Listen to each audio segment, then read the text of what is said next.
Hola a todos, ¿cómo están? Mi nombre es Esteban Reyes, bienvenidos a Revista Cascabel, el podcast para Ronda Deportiva. El día de hoy me encuentro con el máster en Derecho, profesor de la Universidad Pública de Santa Elena, Wilfrido Wasburn. Mucho gusto. ¿Cómo estás, Alejandro? Mucho gusto. Un placer estar aquí en tu programa. Muchas gracias. El día de hoy queremos conversar contigo sobre un tema que ya traspasó lo deportivo hace mucho tiempo, ya se volvió un tema de coyuntura general e inclusive llegó a los juzgados, que es el tema de Barcelona.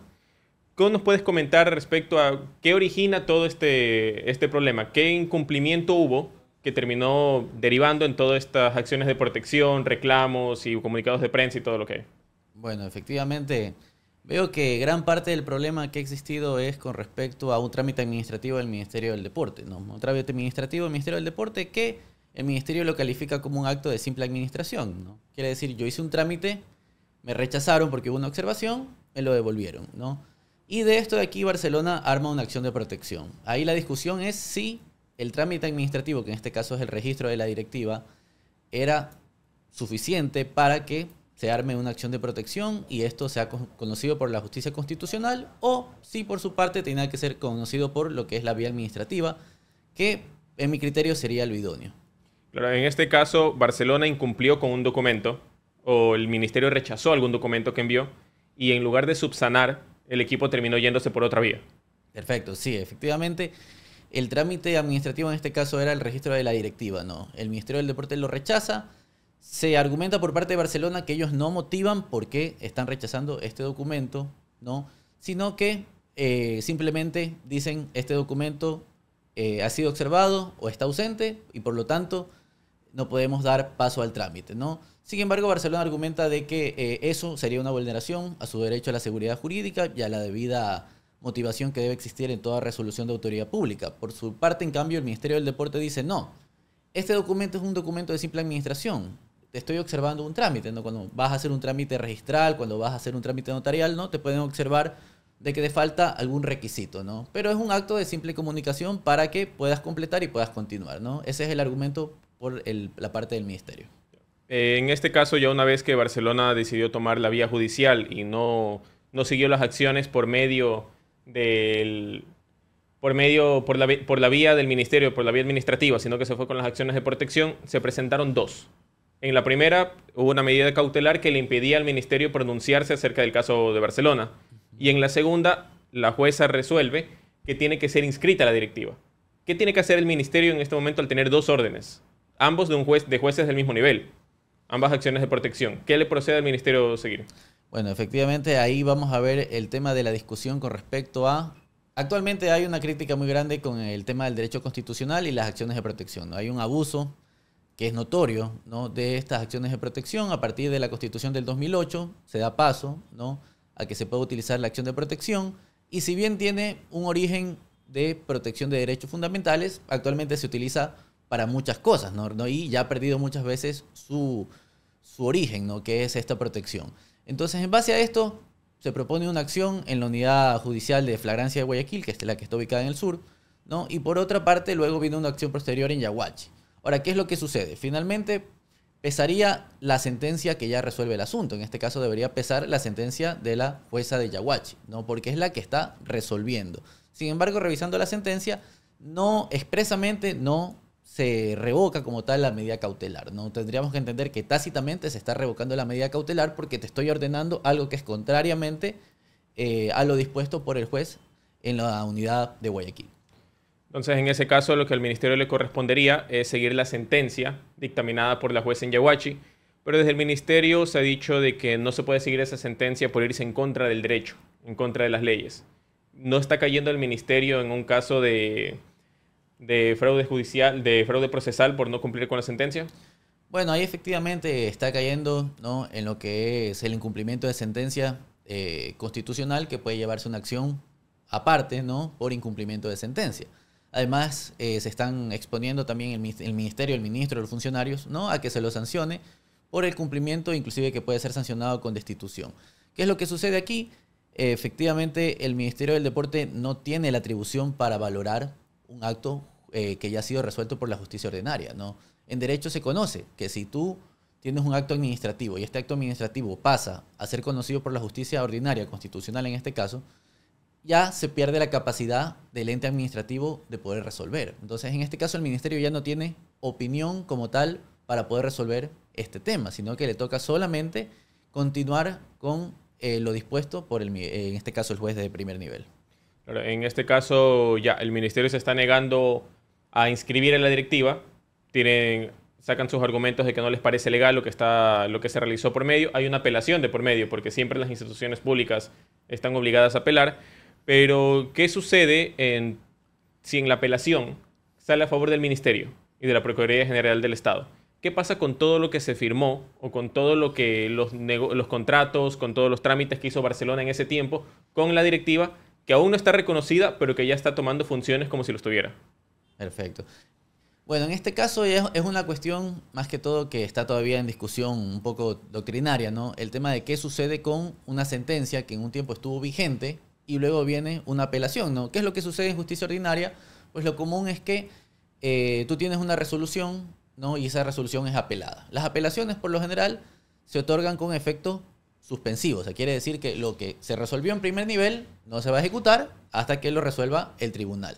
En justicia constitucional, ese no es el caso. En justicia constitucional, como yo estoy resolviendo una situación de vulneración de derechos que es inminente, ¿no? La propia naturaleza del derecho constitucional es resolver esa vulneración. Por lo tanto, la sentencia, en este caso, pasa a ser de inmediata ejecución, la de primer nivel, porque te estoy reconociendo una vulneración de derechos constitucionales.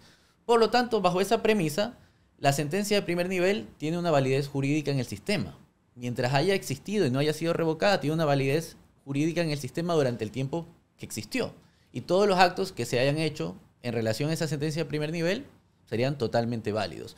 Independientemente si luego viene la Corte Provincial y dice, no, vamos a revocar esta sentencia de primer nivel por A, B, C motivo, ¿no? Pero al ver el juez de primer nivel resuelto esta vulneración en su momento, que así lo considero, pues los actos serían válidos. Ya que tuvo la oportunidad de revisar la sentencia emitida por la jueza en Yaguachi, dentro de ¿cuáles son los argumentos para la jueza para resolver a favor de Barcelona cuando, según los estatutos del Ministerio del Deporte, Barcelona todavía había incumplido con un requisito, que era subsanar el documento que no habían enviado o que no fue enviado de manera correcta? ¿Cuáles fueron los argumentos de la jueza para darle las medidas a Barcelona? Claro, la jueza tiene una fundamentación bastante extensa, ¿no? Primero está un tema económico, ¿no? Obviamente, ¿no? El tema de dejar en acefalía al club no es una vulneración al derecho a realizar actividades económicas, ¿no? Efectivamente, eso vulnera lo que son proveedores, jugadores, etc. Y también está la cuestión, ¿no?, que dio inicio a todo esto, que es el tema del derecho a la seguridad jurídica y a la debida motivación, ¿no? La jueza se va a basar en que efectivamente el ministerio, al responderle a Barcelona, no motiva de forma adecuada, no motiva la observación que le está realizando al trámite, ¿no? Efectivamente, ahí viene una discusión un poco más técnica en la parte de derecho administrativo, ¿no? Si yo te observo un trámite, tengo que motivarte, ¿no?, por qué te lo estoy rechazando. Pero a veces hay, y ese es el argumento del ministerio, ¿no?, que hay actos de simple administración donde solo te comunico, tú lo subsanas y lo vuelves a ingresar. Probablemente lo ideal hubiera sido de que Barcelona espere una resolución del ministerio negándole como tal lo que es la inscripción y en este caso proceder con la acción de protección. Sin embargo, la jueza dice, bueno, ya estoy con esta situación, ha sido expuesta, ha sido puesto en conocimiento, tengo que resolver porque también los jueces tienen una obligación de resolver, ¿no? Tenemos que recordar que el derecho a la tutela judicial efectiva es la obligación que tiene el juzgador ante una situación de pronunciarse, ¿no? Entonces la jueza, bajo esta situación de la seguridad jurídica, falta de motivación y los posteriores daños que pueden darse, ¿no?, se ve con la suficiente fundamentación para emitir su resolución, que en este caso es favorable a Barcelona. En este caso, entrando en el tema directamente de la jueza, que es del Cantón Yaguachi, de lo que tengo entendido es una unidad multicompetente, ¿consideras en lo que es la experiencia que todos los jueces están capacitados para resolver este tipo de acciones de protección, este tipo de trámites? Porque esto es un caso administrativo, por ahí de diferentes índoles. Están todos los jueces del país porque la pueden presentar como lo hicieron en Yaguachi, la pueden presentar en Puerto Inca o la pueden presentar en cualquier parte del país. ¿Están todos capacitados para resolver esto o ya es un tema que queda fuera de las manos y simplemente es resolver porque hay que resolver? Efectivamente tenemos esa situación, ¿no? La Constitución mismo dice, bueno, en base a la tutela judicial efectiva, el juez tiene que pronunciarse, ¿no? Y inclusive hay una presión, ¿no? La propia normativa me dice que el juez tiene que atender la acción de protección de forma inmediata, tiene que dejar en pendiente el resto de asuntos de justicia ordinaria y tiene que atender la justicia constitucional, ¿no? Entonces los jueces tienen esta presión, ¿no? Esta presión de convocar audiencia en 24 horas, conocer, resolver, ¿no? Pero también hay actualmente una crítica efectivamente de parte de muchos abogados, de parte de la academia, también a este tema de que hay actualmente un abuso de acciones de protección, ¿no? ¿Qué es lo que sucede? En su momento la Corte Constitucional se pronunció y dijo, los trámites administrativos también pueden conocerse por la justicia constitucional. ¿Y qué es lo que sucede en la práctica, ¿no? Cuando tú tienes un inconveniente con una institución cualquiera que pertenezca a derecho administrativo, lo que se suele decir por parte de los abogados es, ¿quieres una resolución rápida a tu problema? Acción de protección. ¿Quieres una resolución que se tarde? Pues te vas por el contencioso administrativo, ¿no? Tú verás qué es lo que te favorece. En base a esto, entendemos de que los jueces no están realmente capacitados, ¿no? La justicia constitucional es una justicia especializada, ¿no? Es una justicia especializada, por lo tanto, hay estudios de posgrado en justicia constitucional, hay libros, hay doctrina, ¿no? Y esto de querer convertir a todos los jueces, ¿no? Que se lo hizo ya hace mucho tiempo, de la noche a la mañana en jueces constitucionales, pues nos puso en esta situación en que primero hay abuso de acciones de protección, hay resoluciones que no están bien fundamentadas, ¿no? Los jueces no tienen la cantidad suficiente de tiempo para poder atender sus casos ordinarios, la justicia constitucional, conocer la jurisprudencia de la Corte Constitucional que está en desarrollo constante, conocer la doctrina que cada vez se va mejorando, actualizando, ¿no? Entonces, estamos en una situación donde actualmente inclusive se evalúa por parte del gobierno hacer una propuesta para poder volver a una justicia constitucional especializada, ¿no? Con tribunales constitucionales especializados. Básicamente evitar que se pueda presentar una acción de protección en cualquier cantón del país, así no sea del domicilio, simplemente para encontrar la resolución favorable que están buscando. Claro, efectivamente. El abuso de acciones de protección es el diario actualmente en el país. O sea, uno ve que, yo le digo a mis alumnos, la vulneración a la seguridad jurídica y el debido proceso es lo que uno encuentra en las acciones de protección al diario, ¿no? Y entonces ahí vemos de que efectivamente el que tiene para pagar un abogado que tenga un argumento razonable, pues presenta una acción de protección, sea esta conducente o pertinente, no importa, se la presenta igual. Y basado en lo que has podido revisar del caso y en tu experiencia, ¿cuál consideras que sería la resolución más apegada a derecho a esta apelación que se presentó? Porque el Ministerio y la Procuraduría General del Estado apelaron. ¿Cuál sería la resolución más apegada a derecho referente a si se debería ratificar lo que dijo la jueza en primer nivel o si se debe revocar esa sentencia? La verdad que un poco, ¿no? Como he manifestado mi criterio, actualmente la acción de protección ya ha perdido todo su carácter con el que originalmente fue propuesta, ¿no? Ya actualmente es un instrumento que se utiliza para poder beneficiar inclusive a intereses particulares, intereses del poder, ¿no? Entonces actualmente vemos un abuso de este tipo de acciones y este caso no es la excepción, ¿no? Desde mi punto de vista, si el derecho administrativo existe, tiene sus normativas, tiene su orden, ¿no? Estos trámites administrativos, ¿no? Que son trámites en regla, pues efectivamente tienen que seguir el parámetro de la legalidad, ¿no? Entonces, como te manifesté en su momento, Barcelona tuvo que haber esperado una resolución en firme, no a una simple observación, actuar con una acción de protección. Si yo tengo una resolución en firme donde me rechazan la inscripción y el ministerio no me está fundamentando, aún así tengo la vía administrativa. Tengo la vía administrativa para poder apelar en sede administrativa, para que inclusive en última instancia el ministro pueda conocer y pueda resolver este tema, ¿no? Sin embargo, se actuó con el tema de la justicia constitucional, ¿no? Y muchas veces se lo hace por un tema de abuso del derecho, ¿no? En este caso mencionabas que Barcelona tenía las vías para hacerlo por medio del proceso contencioso administrativo. Si Barcelona tomaba esta vía, ya la dirigencia anterior había terminado su periodo. La dirigencia que quiere posesionar, que no ha sido posesionada, pero según la jueza debe serlo, no podía entrar en funciones aún. ¿Qué hubiese pasado con Barcelona en todo ese proceso contencioso administrativo mientras se resolvía? Porque como mencionas, eso demora más que la acción de protección. Claro, efectivamente. O sea, la sede administrativa como tal, ¿no? La sede solamente sede administrativa, solo ministerio, hubiera sido más ágil, ¿no? El problema es cuando eso ya pasaba a contencioso administrativo, ¿no? Entonces, el acto administrativo en este caso, impugnarlo en ministerio es algo más ágil, ¿no? Efectivamente es el ministerio del ramo. Pero impugnarlo en contencioso administrativo, eso sí me va a llevar más tiempo, ¿no? Ahí sí, efectivamente, por una cuestión de tiempo, la acción de protección es la vía más rápida y eficaz, ¿no? Pero lo ideal hubiera sido de que agoten toda la instancia administrativa y luego de eso pensar en una acción de protección. Y antes de despedirnos, quisiera hacerte la pregunta y referente a esto.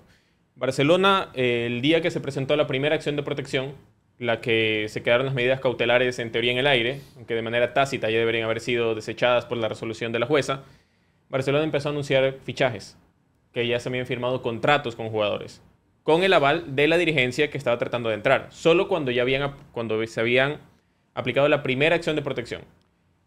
En caso de que se venga abajo el juicio de Barcelona y que suceda algo parecido que pasó con el Nacional, que terminó teniendo un interventor, ¿qué va a pasar con todos estos contratos? ¿Quién es responsable? Porque el jugador puede decir, yo firmé un contrato que no es válido, pero de todas maneras yo ya adquirí un compromiso, se me comprometieron a pagarme una cierta cantidad de dinero. ¿A quién le tiene que reclamar? ¿Al señor Álvarez o a la directiva del señor Álvarez? ¿A Barcelona o al ministerio? ¿Quién es el responsable de esos contratos?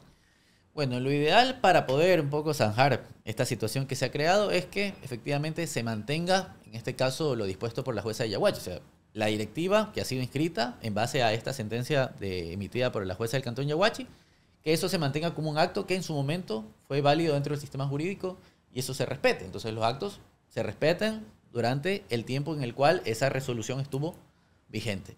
Eso sería lo ideal, porque en caso de que se quiera revocar y dejar sin efecto todos los actos realizados por el primer nivel, pues no va a poner en un criterio de estar buscando procesos de daños y perjuicios, ¿no? ¿Quién va a ser en este caso el que perjudicó como tal?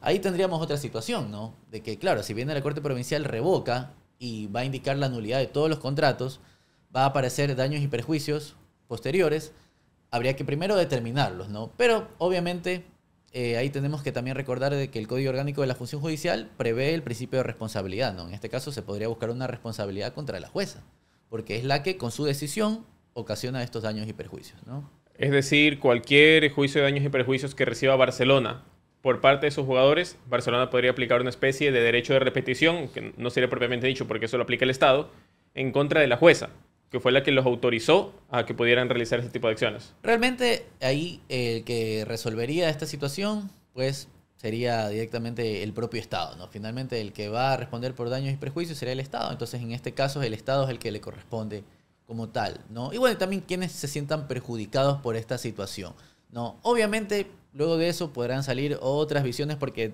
resolver daños y perjuicios realmente es un tema en que hay que hilar bastante fino, ¿no? ¿Quién puede tener responsabilidad? Pero la ley inicialmente me manda a revisar en el Código Orgánico la responsabilidad de los jueces.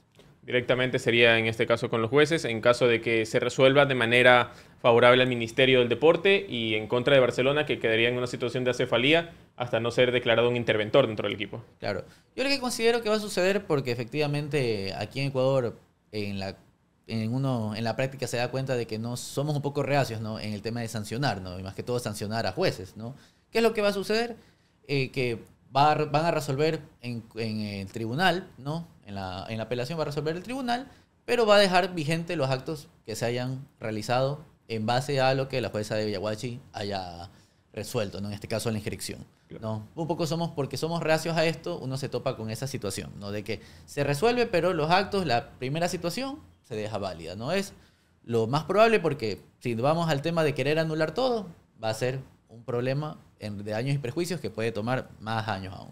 Claro, también me mencionabas que se mantendría lo que dijo la jueza en la sentencia, tú que lo pudiste revisar, menciona que en la Asamblea de Barcelona, en la próxima Asamblea Ordinaria, los socios serán los que tengan que decidir si se queda el señor Álvarez o si se realizan nuevas elecciones.